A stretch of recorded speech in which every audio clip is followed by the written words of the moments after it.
you will hear a conversation between a student named Mihiraa speaking to a college admissions officer about applying for admission and the facilities available. As you listen, complete the form. Now, listen carefully and answer questions 1 to 10.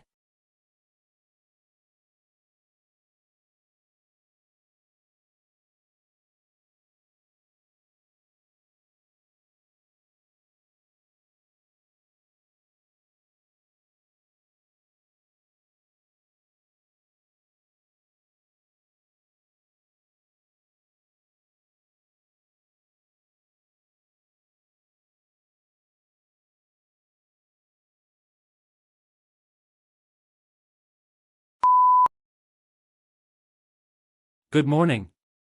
How can I help you today? Good morning. I'd like some information about the college admissions process, and I'm also interested in learning more about the accommodation options. Sure, we can go through that. First, let me ask, are you applying for the undergraduate or postgraduate program? Oh, it's the undergraduate program. I've just completed high school. Great. So, we have several undergraduate programs available. May I ask which course you're planning to apply for? I'm thinking about either business administration or accounting, but I'm leaning more towards accounting. All right, accounting then. Now, the admission deadline is on the 25th of July.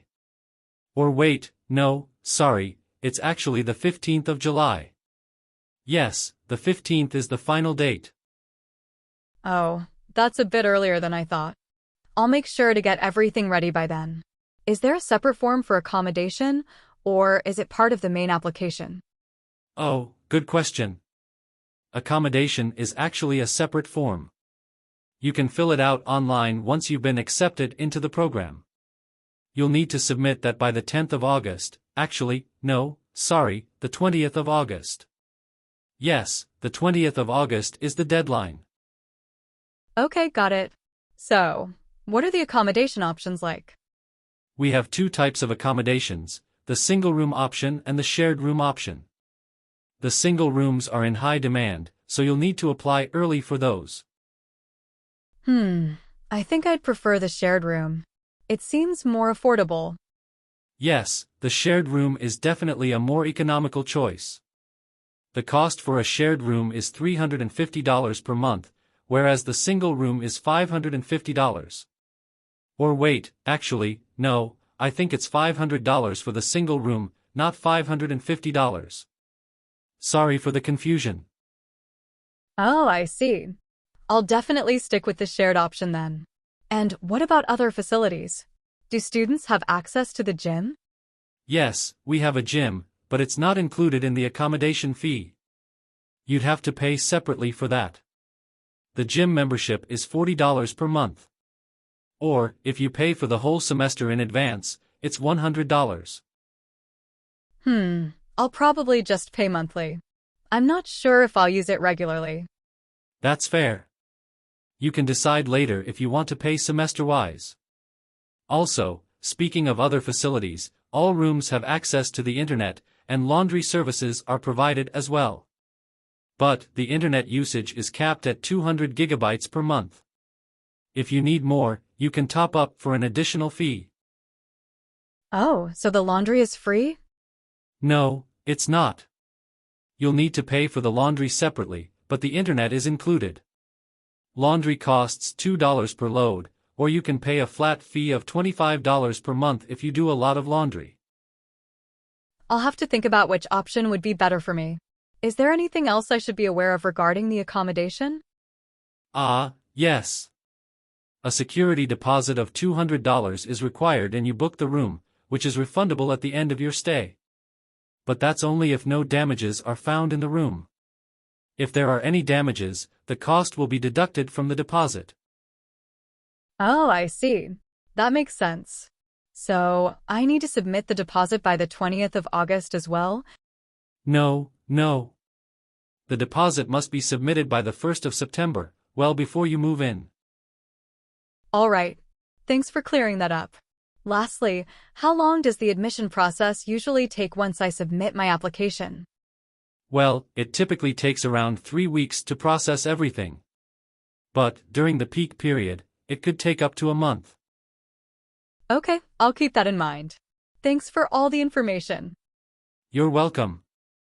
Good luck with your application, and feel free to reach out if you have any more questions. You will hear a college representative giving a speech to new students about the gym facilities available on campus. As you listen, complete the short answer questions.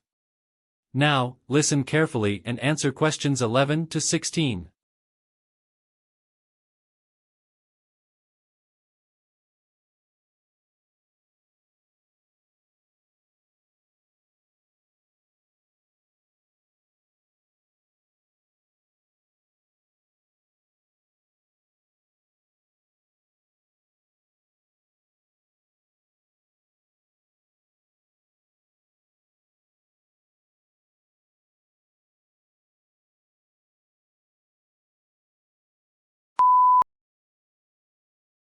Good afternoon, everyone.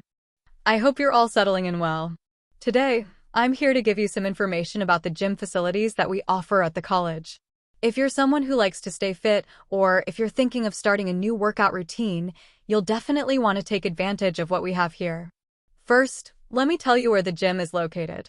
It's in the Student Activity Building, which is right next to the main library. It's on the ground floor, so it's easy to access from anywhere on campus. Now, let's talk about the opening hours. The gym is open from 6 a.m. to 10 p.m. on weekdays and from 8 a.m. to 8 p.m. on weekends.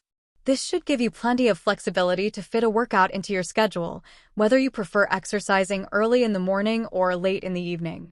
Regarding the membership fees, we have a few options depending on how long you want to commit.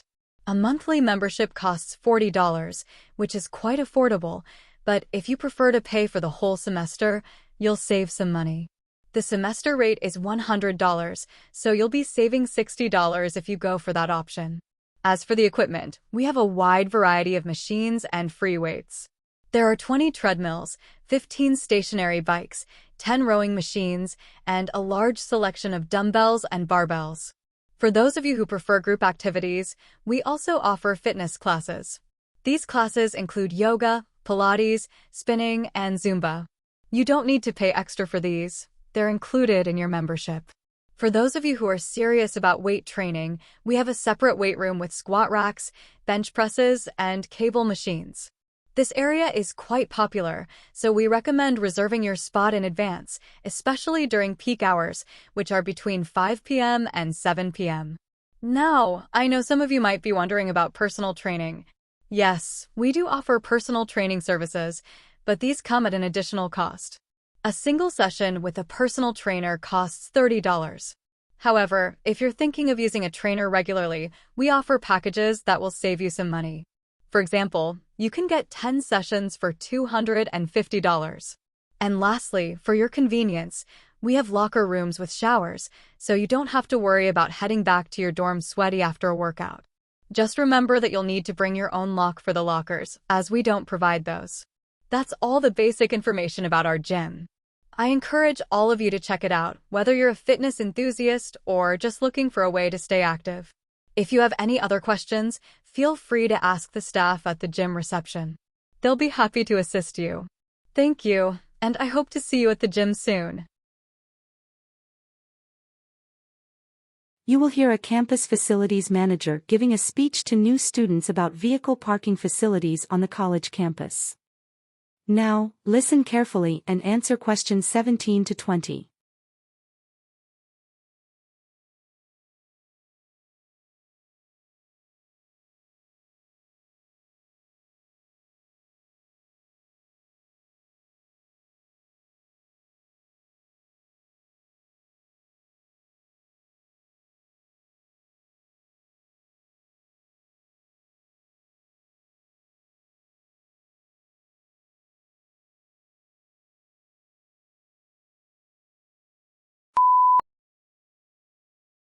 Good afternoon, everyone.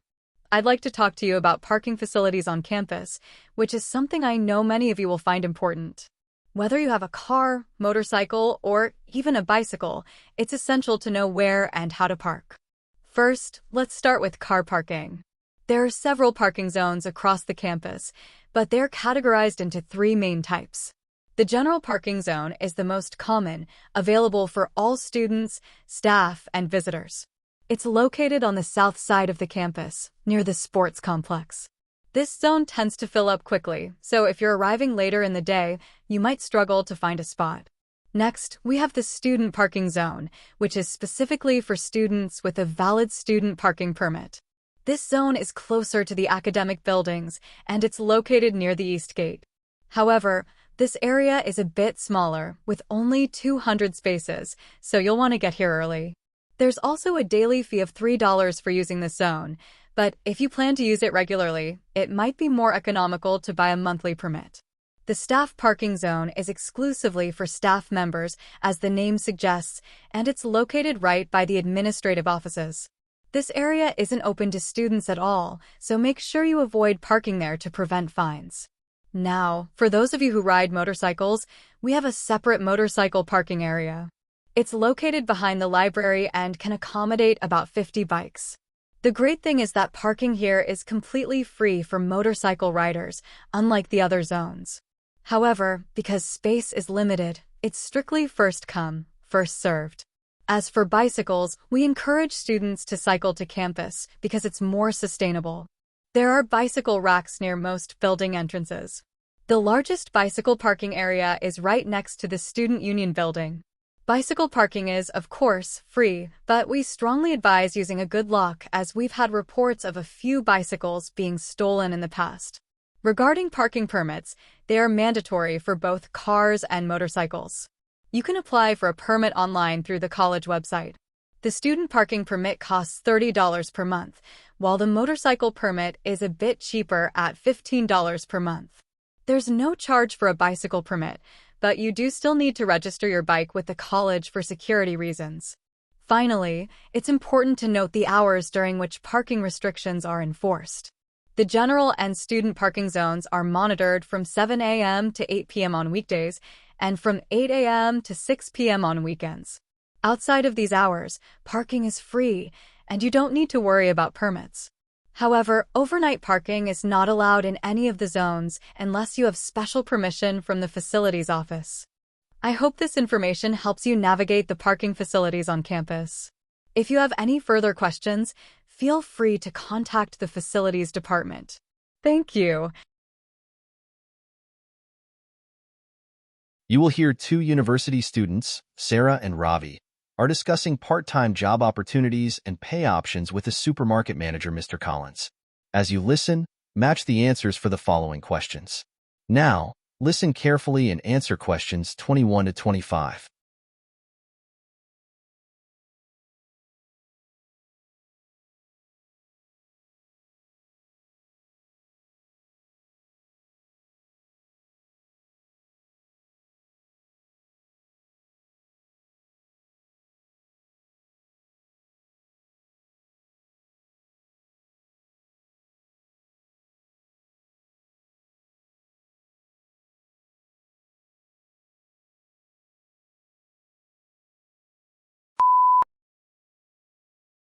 Hi, Mr. Collins, thanks for meeting with us today.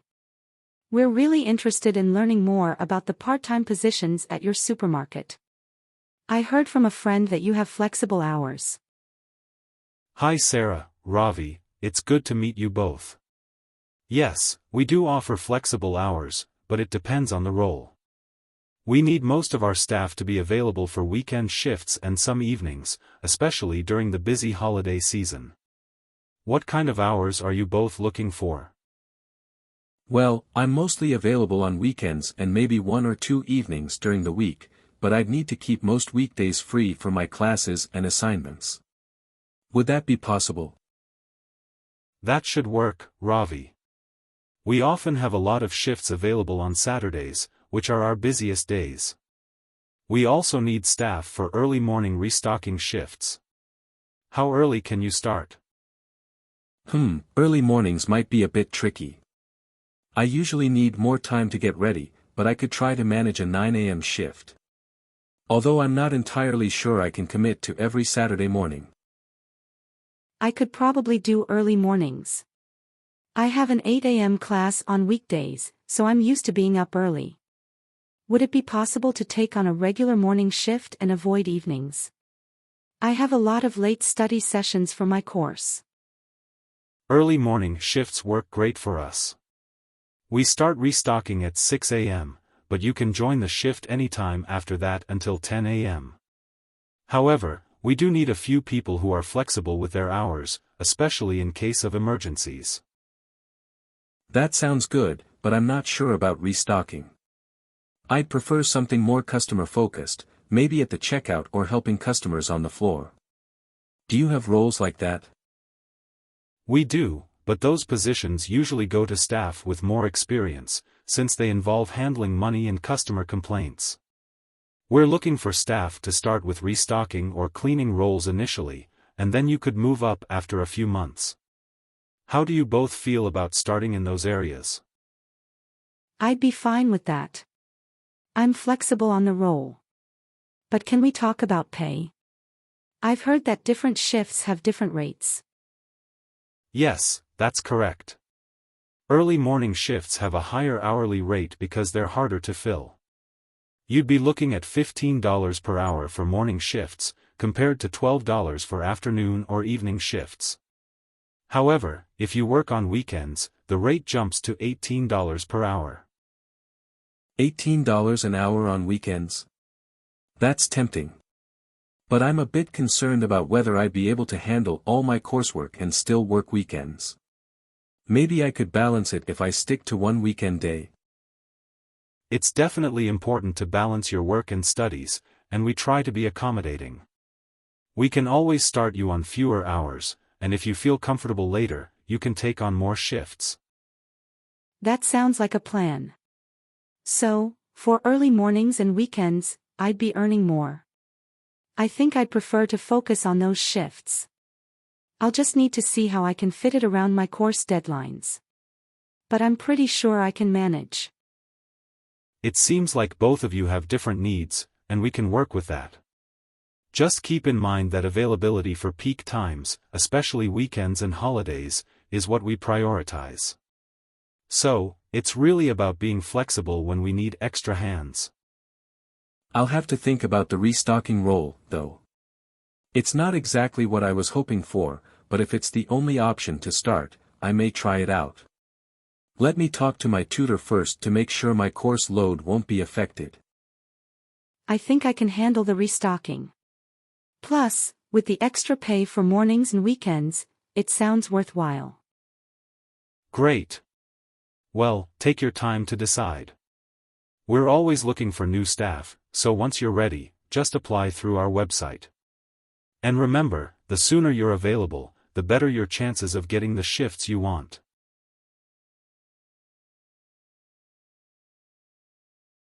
You will hear a conversation, which takes place between two university teachers, Dr. Brown and Professor Lee, discussing ideas for elective subjects and topics for final year management students. As you listen, complete the sentences below. Now, listen carefully and answer questions 26 to 30.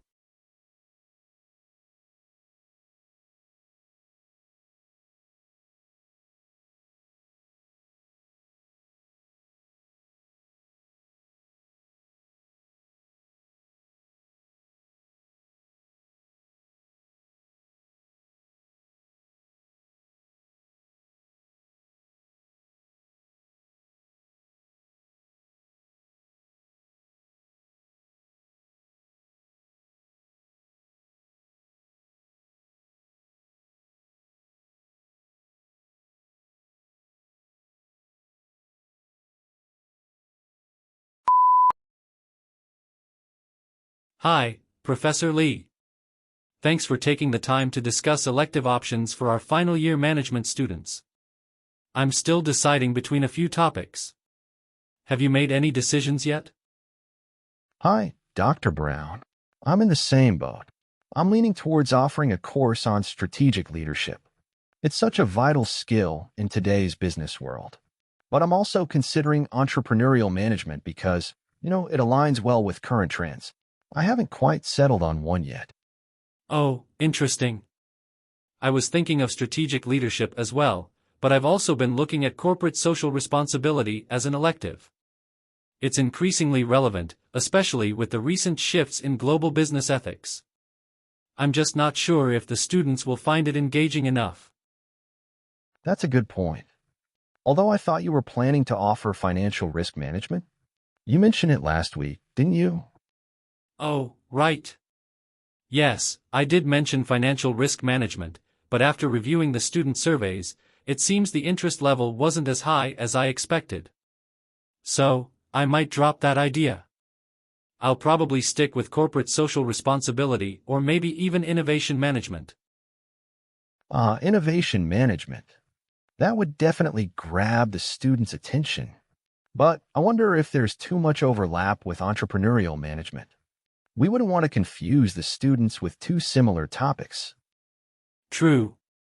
There's definitely some overlap, but I think innovation management focuses more on creativity within existing organizations, whereas entrepreneurial management is more about starting new ventures. The lines do blur, though. You're right. Actually, I wonder if we should collaborate on a joint elective.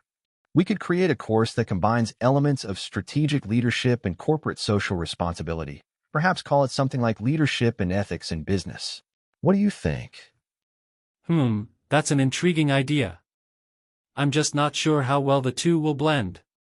Strategic leadership is very focused on decision-making at the top levels, whereas corporate social responsibility deals more with ethical frameworks and sustainability.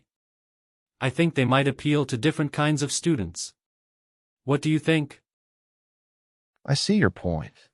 But then again, combining leadership with ethics might make the subject more engaging and holistic. Students would get both the hard and soft skills they need for top-level roles. Although now that I think about it, should we maybe keep them as two separate electives to offer more variety? That's a valid concern. Students do like variety, and giving them too much in one course might dilute the content. What about offering a course on global business trends? I've been hearing a lot of students talking about international business lately. Oh yes, I remember now, global business trends is one I was thinking of too. But wouldn't that be too similar to international business strategy? I believe it's already part of the core curriculum for management students. That's right. I completely forgot about that. In that case, I'll definitely need to reconsider. Maybe we can differentiate it by focusing on emerging markets or technological disruptions? Although, that might still feel repetitive to the students. Yeah, repetition could be a problem. What if we both scrap the international focus altogether and instead introduce something more niche? Perhaps a course on digital transformation? It's a hot topic, and there's so much to cover, from AI to blockchain and business processes. I know we haven't touched that area in our current electives. Now digital transformation. That's something I hadn't thought about, but it makes a lot of sense. It's practical and forward-looking. Although, it might be a bit too technical for management students, don't you think? They might need more foundational knowledge in IT before tackling it. Maybe, but we could design the course to focus more on the business applications rather than the technical aspects. Plus, we could collaborate with the IT department for a few guest lectures. That would give the students a broader perspective without overwhelming them with too much tech jargon. That's a good point. Perhaps I'll move forward with digital transformation for the elective. But, just to be sure, I'll run the idea by the department head first. If it doesn't work, I might fall back on corporate social responsibility. Sounds like a plan. I think I'll do the same with strategic leadership. Let's compare notes again once we finalize things. You will hear a university lecturer explaining a new point-based academic grading system introduced at the university. As you listen, complete the table.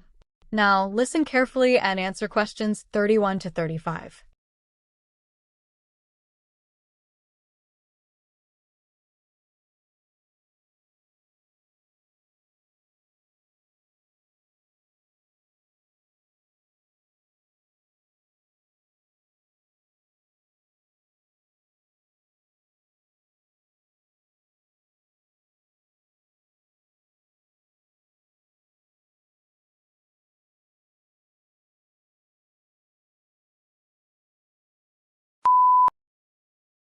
Good afternoon, everyone. Today, I'll be explaining the new point-based academic system that we are introducing for undergraduate students starting this academic year. This system is designed to make grading more flexible, allowing students to accumulate points across a range of activities, instead of relying solely on final exams or projects. Now, let's break it down. First, each course will still carry a standard number of credit hours, but the grading will now be more diversified. For each course, students can earn a maximum of 100 points throughout the semester. These points will come from a combination of assignments, participation, quizzes, and exams. However, the weight of each of these components varies significantly. For example, assignments account for 30 points in most courses, which means students must focus on consistent performance throughout the semester, not just the final exam. Next, class participation is an area where many students tend to lose easy points. In this new system, participation is worth up to 10 points, depending on how actively students engage in discussions and group work. It's crucial to note that attendance alone won't earn you these points. Actual contribution in class is necessary. Now, quizzes are another important component. Each course typically includes 5 quizzes spread across the semester, and these quizzes collectively contribute 15 points to your final score. The quizzes are designed to assess your ongoing understanding of the course content, so cramming at the last minute won't be an effective strategy anymore. Regular revision is key. Moving on to exams. As you might expect, the final exam still holds significant weight, but in this new system, it's worth slightly less than before. Final exams now account for 45 points instead of the previous 60 or more in the old grading structure. The rationale here is to reduce the pressure on a single high-stakes exam and encourage continuous learning. You may be wondering how these points translate into your final grade. Well, it's quite simple. At the end of the semester, your accumulated points will be tallied, and your grade will be assigned according to a fixed scale. For instance, if you score between 90 and 100 points, you'll receive an A grade. Scores between 80 and 89 points will earn a B, and so on. This system aims to provide students with a clearer understanding of their progress throughout the semester rather than just a final, weighted grade. Finally, to give you a bit more incentive, we've added a bonus point system. Professors may choose to offer extra credit opportunities, but these won't exceed 5 additional points in total. These points can be earned through optional tasks such as research projects, extra assignments, or community service related to your course. However, keep in mind that not all courses will offer these bonus points, and it's up to your professor to decide how they can be earned. So, to summarize, assignments are worth 30 points, class participation 10 points, quizzes 15 points, and the final exam 45 points. There's also a chance for an extra 5 points through bonus work. I hope this breakdown helps you understand the new system. Keep in mind, though, that staying consistent throughout the semester will be more important than ever. Any questions, feel free to ask after class. You will hear a university career advisor giving a presentation on the upcoming job fair for final year students. As you listen, complete the table by selecting the correct option for each role. Choose from the letters A to G. Now, listen carefully and answer questions 36 to 40.